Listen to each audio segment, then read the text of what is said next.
सारेगामा कारवां mini भक्ति।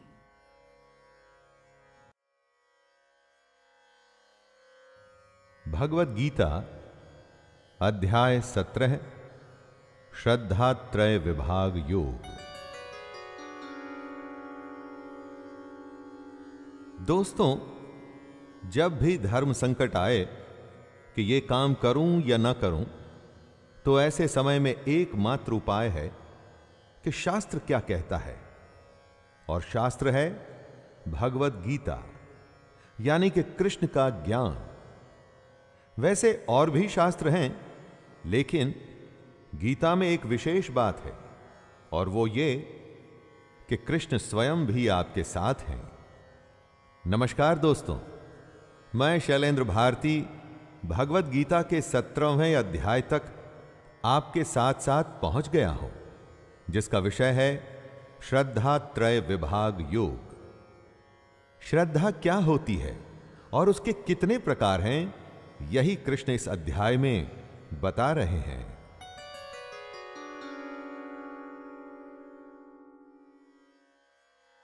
अर्जुन उवाच ये शास्त्र विधिमुत्सृज्य यजन्ते श्रद्धयान्विताः तेषां निष्ठा तु का कृष्ण सत्वमाहो रजस्तमः। सबके लिए शास्त्र जानना आसान नहीं। जानना अगर संभव भी हो जाए, लेकिन उसको अपने दैनिक कार्यों में लाना तो और भी मुश्किल है। किंतु ऐसा भी तो हो सकता है कि कोई मनुष्य ऐसी पूजा कर रहा है जो शास्त्र के अनुसार तो नहीं, लेकिन उस मनुष्य की श्रद्धा पूर्ण है। मनुष्य की श्रद्धा को आप दोष नहीं दे सकते। तब क्या उसकी पूजा मान्य होगी? ऐसा ही सवाल करते हुए अर्जुन कहते हैं, हे कृष्ण, जो मनुष्य शास्त्र विधि को त्याग कर श्रद्धा से युक्त हुए देवादि का पूजन करते हैं, उनकी स्थिति फिर कौन सी है? सात्विकी है या राजसी या तामसी? श्री भगवानुवाच त्रिविधा भवति श्रद्धा देहिनां सा स्वभावजा सात्विकी राजसी चैव तामसी चेति तां शृणु। वो पूजा जो शास्त्र विधि के अनुसार नहीं, लेकिन उसमें श्रद्धा पूरी है, तो ऐसी पूजा को क्या मानेंगे?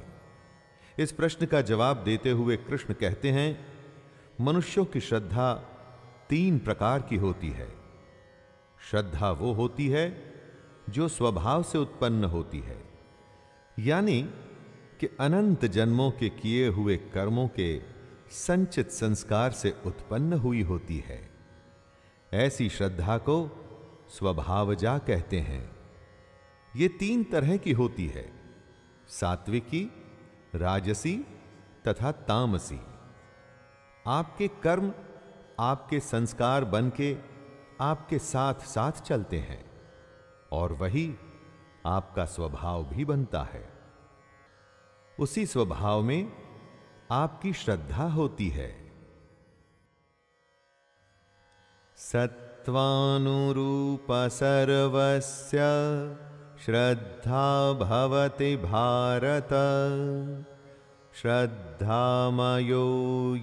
पुरुषो यो यच्छ्रद्धः स एव सः।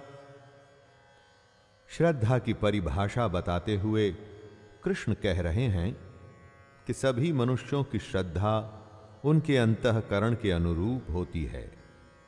इसलिए जो पुरुष जैसी श्रद्धा वाला है, वह स्वयं भी वही है। जो आप हैं वो ही आपकी श्रद्धा है, जो आपकी श्रद्धा है वो ही आप हैं। जैसी वृत्ति वैसा पुरुष। मन, चित्त, मस्तिष्क, ये सब हमारे ही शरीर में है। सब में आपस में एक तारतम्य है। आपके कर्म आपके संस्कार बनकर के वापस आपको बनाते हैं।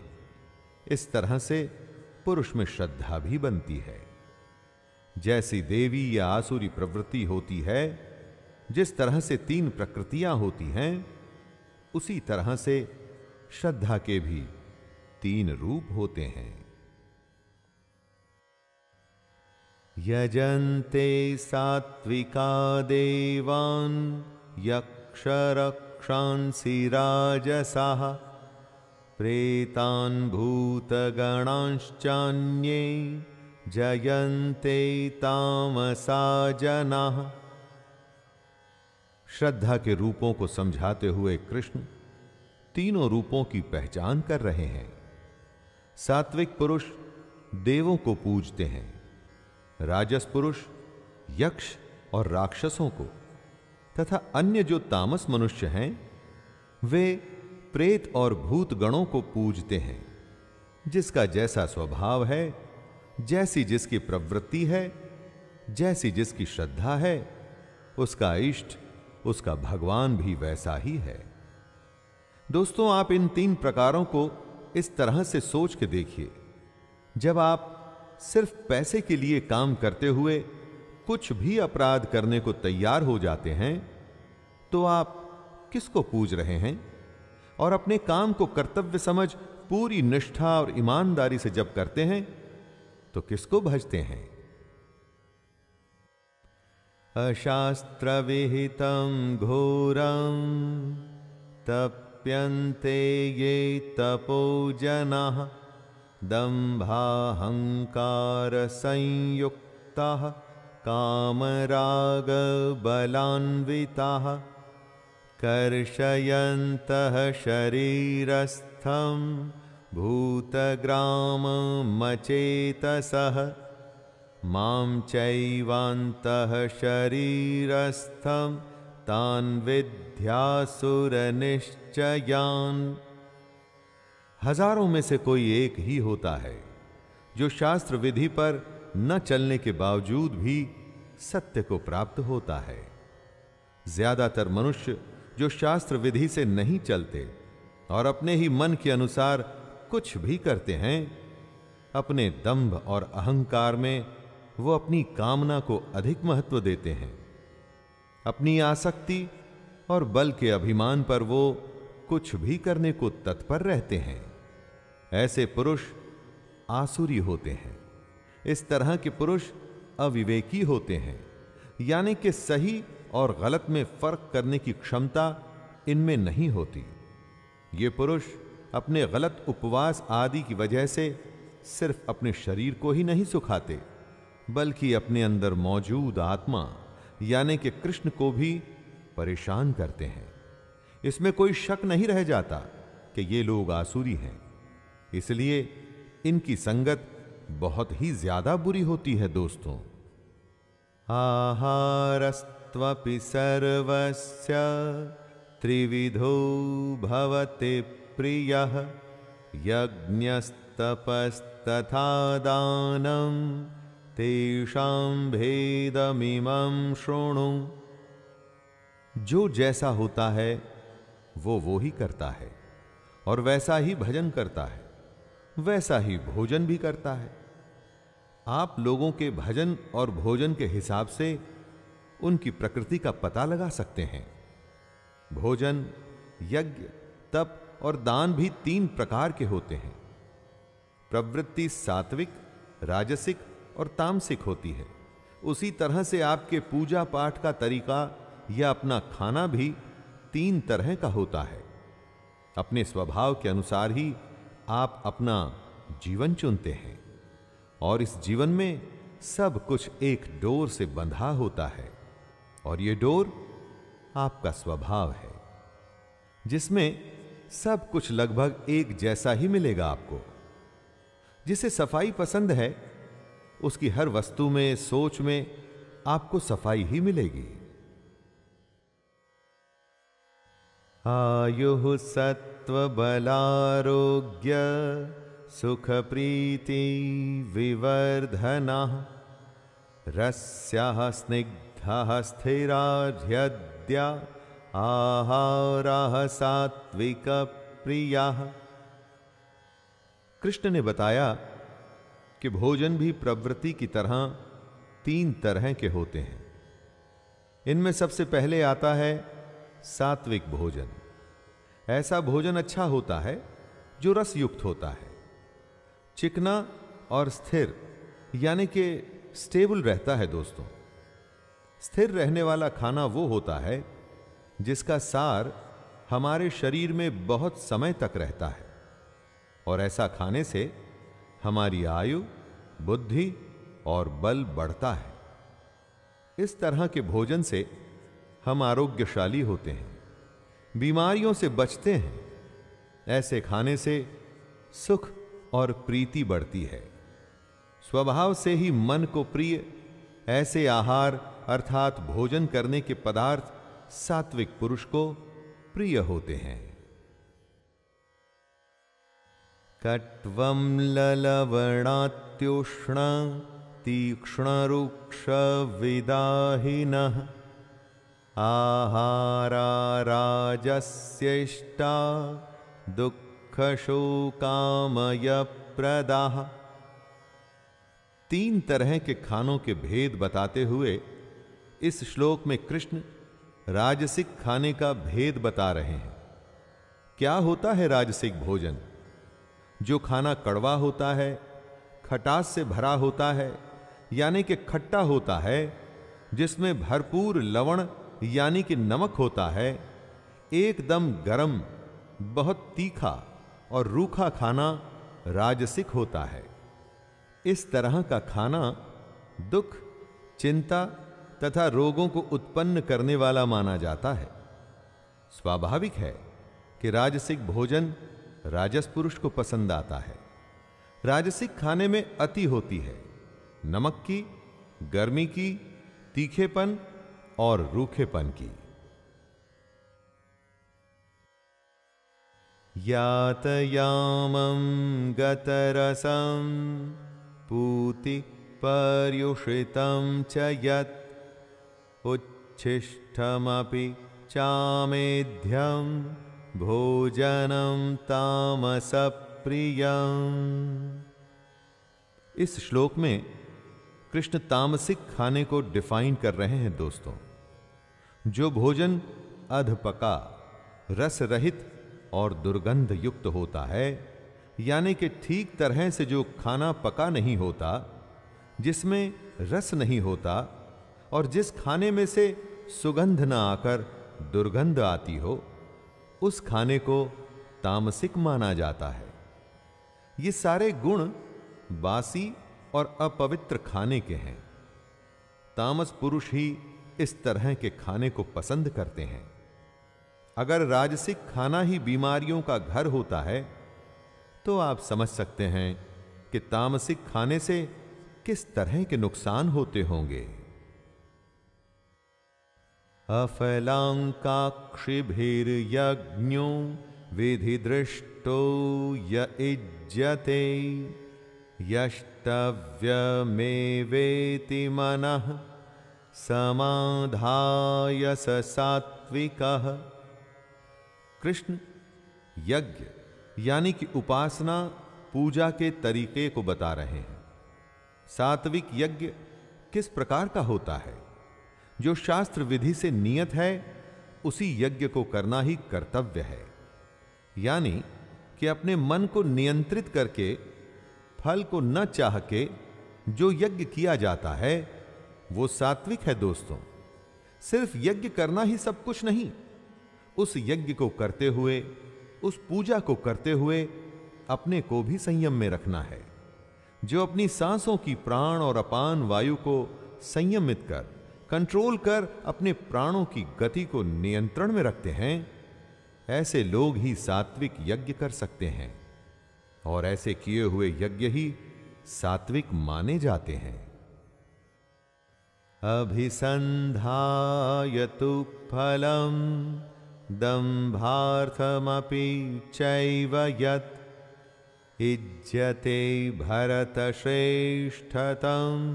यज्ञं विद्धि राजसं।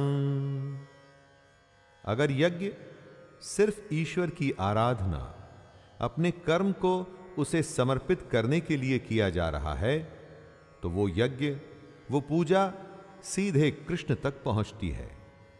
लेकिन जिस यज्ञ या पूजा का पर्पस सिर्फ अपने आप को बड़ा दिखाना, या जिस पूजा को आप सिर्फ कुछ हासिल करने के लिए कर रहे हैं, किसी फल की प्राप्ति के लिए कर रहे हैं, उस यज्ञ को राजस माना जाता है। जब पूजा ही किसी फल के उद्देश्य के लिए की गई हो, तो वो पूजा कहां रह जाती है दोस्तों?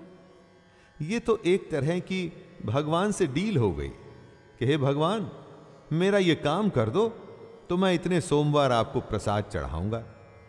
इस तरह के यज्ञ या पूजा से कृष्ण या ईश्वर कभी खुश नहीं होते। विधिहीनम सृष्टान्नम मंत्रहीनम दक्षिणम श्रद्धा विरहितं यज्ञं तामसं परिचक्षते। जिस यज्ञ में शास्त्र का बिल्कुल भी सम्मान नहीं किया जाता, जिसमें अन्नदान नहीं किया जाता, ऐसा यज्ञ जिसमें मंत्र नहीं होते, जिसमें दक्षिणा नहीं दी जाती, जिसमें श्रद्धा नहीं होती, ऐसे किए जाने वाले यज्ञ को तामस यज्ञ कहते हैं। जहां शास्त्रों के अनुसार मंत्रोच्चारण नहीं हो रहा, जिसमें दान नहीं हो रहा, और जहां पर यज्ञ या ईश्वर के लिए मन में सम्मान और श्रद्धा ही नहीं, वो यज्ञ कैसे हो सकता है? वो तो एक तरह से आप छल कर रहे हैं। इसीलिए ऐसे यज्ञ को तामस कहा गया है। देवद्विज गुरु प्राज्ञा पूजनम शौचमार्जवम ब्रह्मचर्यम अहिंसा च शारीरम तप उच्यते। तप यानी कि तपस्या क्या होती है, कैसे की जाती है और कितने तरह की होती है, इसको समझाते हुए कृष्ण कह रहे हैं, देवता, ब्राह्मण और गुरु की पूजा करना ही तप होता है। गुरु का अर्थ आप मानिए कि माता, पिता, आचार्य और वृद्ध, जो आपसे किसी भी प्रकार से बड़े हों, ऐसे लोगों का सम्मान, उनकी कही बातों पर चलना और उनकी पूजा ही तप होता है। जीवन में पवित्रता, सरलता, ब्रह्मचर्य और अहिंसा, जब ये विशेषताएं होती हैं, तो इस तरह के तप को शरीर संबंधी तप कहा जाता है। ये तप जो शरीर से किया जाता है। अनुद्वेगकरं वाक्यं सत्यं प्रियहितं च यत् स्वाध्यायाभ्यसनं चैव वाङ्मयं तप उच्यते। जब आप उद्वेग नहीं करते, प्रिय, हितकारक एवं यथार्थ भाषण करते हैं, यानी कि ऐसी बातें करते हैं जो औरों को अच्छी लगें, उन बातों से सबका फायदा हो और यथार्थ हो, यानी वो बातें सच हों, इस तरह के तप को वाणी संबंधी तप कहा जाता है।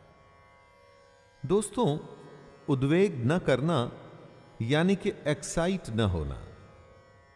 जब आप हर हालत में शांत रहते हैं, मन और इंद्रियों द्वारा जैसा अनुभव किया हो ठीक वैसा ही कहते हैं, यानी कि यथार्थ भाषण करते हैं, वेद शास्त्रों का पाठ और परमेश्वर के नाम का जप करते हैं, तो ये वाणी संबंधी तप होता है। वाणी मधुर, सच्ची, शांत और लाभ पहुंचाने वाली होनी चाहिए। ऐसी वाणी बोलिए जो सबको शीतल करे। मनः प्रसादः सौम्यत्वं मौनमात्म विनिग्रहः भाव संशुद्धिरित्येतत् तपो मानसमुच्यते। तप की एक और विशेषता बताते हुए कृष्ण कहते हैं कि मन में प्रसन्नता होनी चाहिए, मन इधर उधर न भाग रहा हो, शांत भाव में हो और मन में भगवान को याद करने का भाव होना चाहिए। जब मन इस तरह की अवस्था में होता है तब उसे मन संबंधी तप कहा जाता है। मन का निग्रह यानी कि मन को सब ओर से मोड़ के सिर्फ उस परमात्मा पर केंद्रित कर लेना और साथ में अंतःकरण के भावों की भली भांति पवित्रता। जब यह संभव होता है तो मन संबंधी तप कहलाता है और यह तप शरीर से भी होता है, वाणी से भी होता है और जैसा अभी कृष्ण ने बताया मन से भी होता है। श्रद्धया परया तप्तं तपस्तत्त्रिविधं नरहि अफलाकांक्षिभिर्युक्तैः सात्विकं परिचक्षते। जब देवता, ब्राह्मण और गुरु की सच्चे मन से पूजा की जाए तो वो शरीर संबंधी तप होता है। अच्छी वाणी से सबको अच्छा लगे, सच बोला जाए और सबका भला हो, वो वाणी संबंधी तप होता है। और जब मन को नियंत्रण में ला प्रसन्नता और शांति का भाव हो तथा मन भगवान में ही लगा हो तब उसे मन संबंधी तप कहा जाता है। फल को न चाहने वाले योगी पुरुषों द्वारा परम श्रद्धा से किए हुए इस तरह के 3 प्रकार के तप को सात्विक तप कहते हैं। जब तप किया जाए तो वो मन, वचन और शरीर से होना चाहिए, तभी तो वो सात्विक कहलाएगा। सत्कारमान पूजार्थं तपोदम्भेन चैव यत् क्रियते तदिह प्रोक्तं राजसं चलमध्रुवम्। जो तप सत्कार, मान और पूजा के लिए किया जाता है, जैसे कि कोई बहुत बड़ा ब्राह्मण है या बहुत बड़ा विद्वान है, इसलिए उसके पैर धोकर उसका सत्कार किया जाए, तब वो तप राजसी कहा जाता है। जब तप में पाखंड आ जाए यानी कि श्रद्धा की जगह सिर्फ दिखावा करना ही इरादा हो, यह दिखाना कि कितनी बड़ी पूजा या यज्ञ किया जा रहा है, तब वो तप राजसिक कहलाया जाता है। इस तरह के राजसी तप से जो फल होता है वो अनिश्चित होता है। अनिश्चित फल वाला उसको कहते हैं जिसका फल क्षणिक हो, यानी कि इस राजसिक तप से जो फल आएगा वो थोड़े ही समय में खत्म हो जाएगा। मूढ़ग्राहेणात्मनो यत्पीडया क्रियते तपः परस्योत्सादनार्थं वा तत्तामसमुदाहृतम्। जो तप मूढ़ता पूर्वक हठ से किया जाता है वो तामसिक श्रेणी में आता है। समझदारी की जिद दृढ़ निश्चय होती है। उसी तरह से बेवकूफी में जो जिद होती है ना दोस्तों, वो ही मूढ़ता पूर्वक हठ होता है। तामसिक तप दूसरे को मन, वाणी और शरीर की पीड़ा देने के लिए किया जाता है। बुरा सोचना, बुरा कहना और दूसरे के शरीर को नुकसान पहुंचाना ही उसका पर्पज होता है। इस तप का उद्देश्य दूसरे का अनिष्ट होता है। जब दृष्टिकोण ही दूसरे को पीड़ा या दूसरे को नुकसान पहुंचाने का हो तो उससे क्या अच्छा निकलेगा। ऐसे तप को इसीलिए सबसे बुरा बताया गया है। दातव्यमिति यद्दानं दीयतेनुपकारिणे देशे काले च पात्रे च तद्दानं सात्विकं स्मृतम्। दान की परिभाषा को कृष्ण समझा रहे हैं। दान देना एक कर्तव्य है। जब जहां पर जिस वस्तु का अभाव हो उसी वस्तु द्वारा प्राणियों की सेवा करने को ही दान कहा जाता है। जिसको जिस वस्तु की जरूरत है अगर उसे वो देंगे तभी तो उसका भला होगा। भूखे, अनाथ, दुखी, रोगी, असमर्थ और भिक्षुक को अन्न, वस्त्र और औषधि दी जानी चाहिए। इरादा जरूरतमंद की जरूरत पूरा करने का होना चाहिए दोस्तों। जब ऐसा होता है तो वो दान सात्विक कहलाया जाता है। सात्विक दान करते हुए उपकार की भावना, जैसे कि मैंने इतना बड़ा काम कर दिया, ऐसा भाव नहीं होना चाहिए।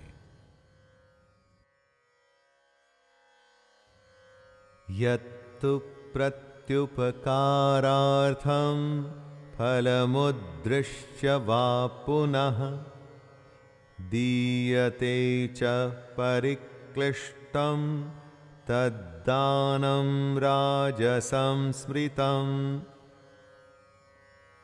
जो दान क्लेश पूर्वक यानी कि परेशान होकर किया जाए, जैसे आजकल चंदे आदि में धन दिया जाता है, उस तरह का दान राजसिक कहलाता है। अगर फल को दृष्टि में रखकर, जैसे कि मैं ऐसा दान करूंगा तो मुझे वो फायदा होगा, मान बढ़ाई मिलेगी, प्रतिष्ठा मिलेगी, लाभ की प्राप्ति होगी, ऐसे दान को राजस दान कहा जाता है। देने में अगर लेने का भाव आ जाए कि दान के बदले में आपको नाम, लाभ या प्रतिष्ठा मिलेगी, तो वो कभी भी सात्विक दान नहीं कहलाया जा सकता। अरे दान तो खुश होकर करने वाली वस्तु है दोस्तों। क्लेश या जबरदस्ती किया गया दान राजसिक ही माना जाता है।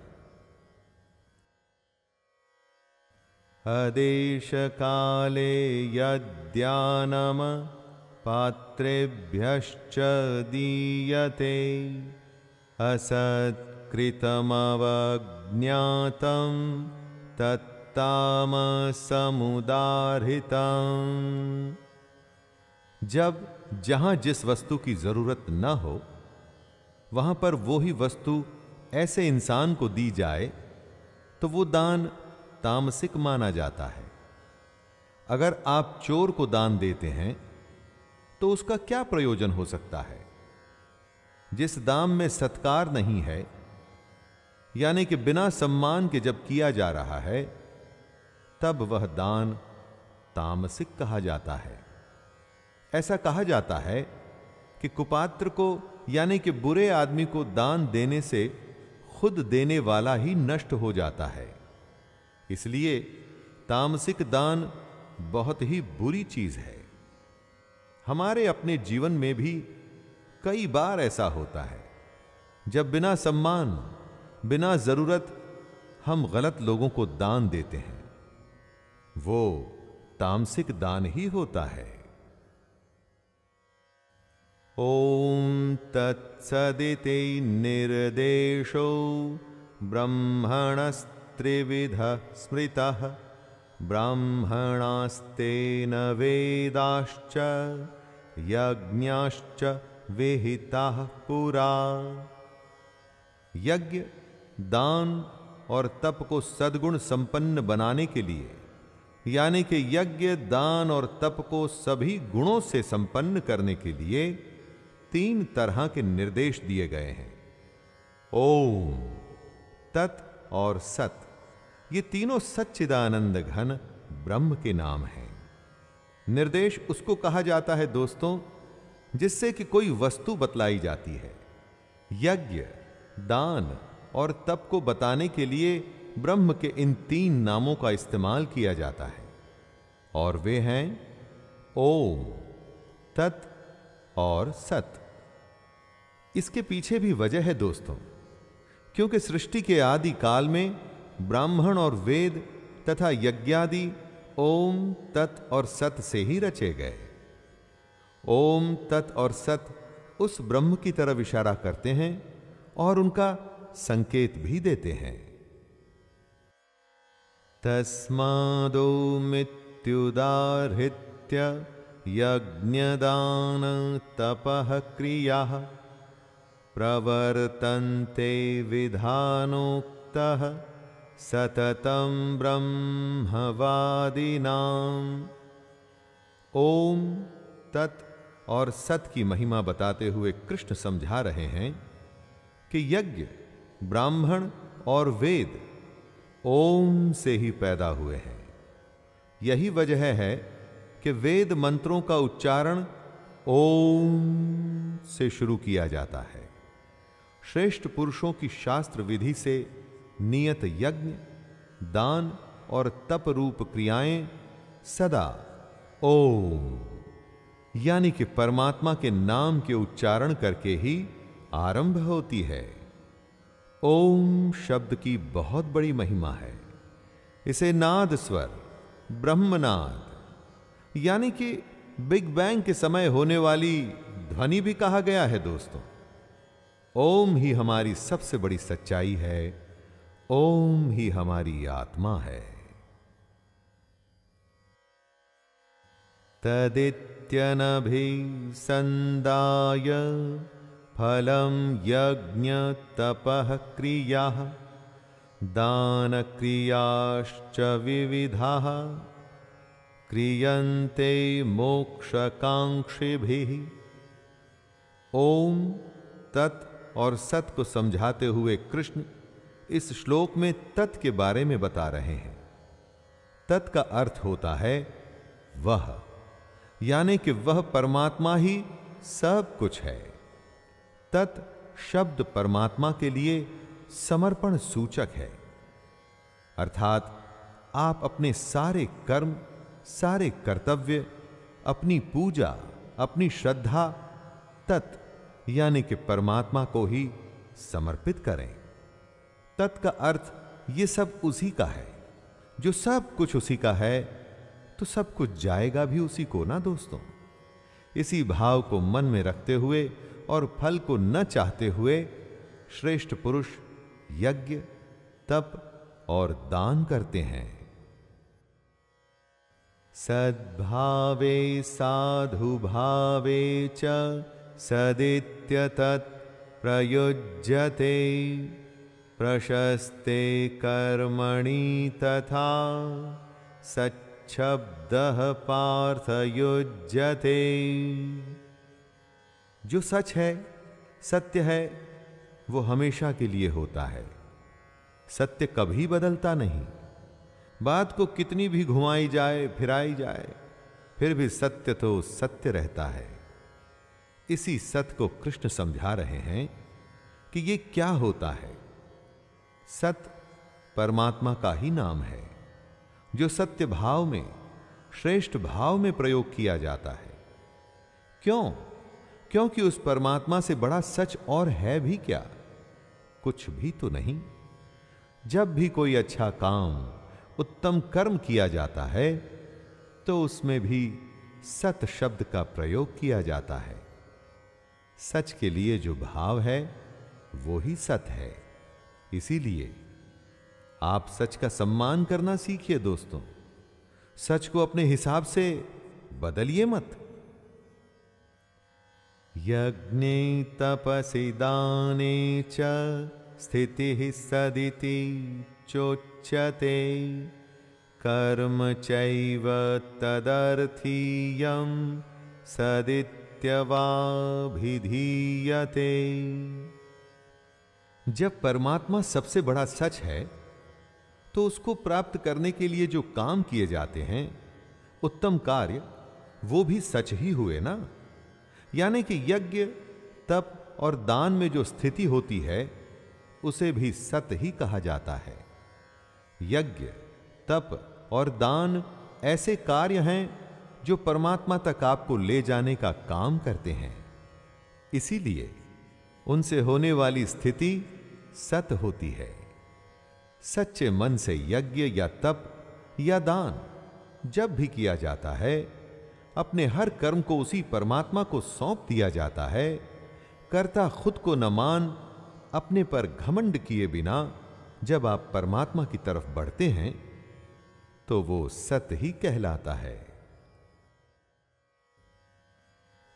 अश्रद्धया हुतं दत्तं तपस्तप्तं कृतं च यत् असदित्युच्यते पार्थ न च तत्प्रेत्यनो इह। जिस काम को करने में झूठ शामिल हो तो उस काम का अंत क्या सच हो सकता है? जहां नींव झूठी हो वहां क्या ऊंचाई सच्ची हो सकती है? कभी नहीं। काम हो, रिश्ते हो, पूजा अर्चना हो, आपका आधार असत्य नहीं हो सकता।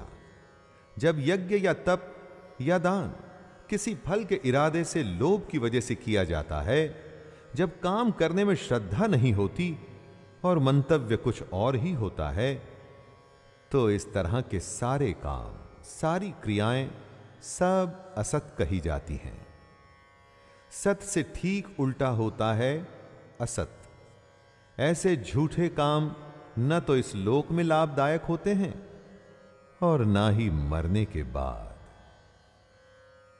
सत और असत के भेद श्रद्धा की परिभाषा को समझते हुए खत्म होता है हमारा ये 17वां अध्याय। सात्विक, तामसिक और राजसिक सब इन 3 गुणों का ही खेल है दोस्तों। इन तीनों को समझकर आप अज्ञान से ज्ञान में आ सकते हैं। इन 3 गुणों को आप आसान मत समझिएगा दोस्तों, आपकी हर समझ पर ये भारी पड़ सकते हैं। तो लीजिए, मैं शैलेंद्र भारती अध्याय 17 को यहीं संपूर्ण कर रहा हूं।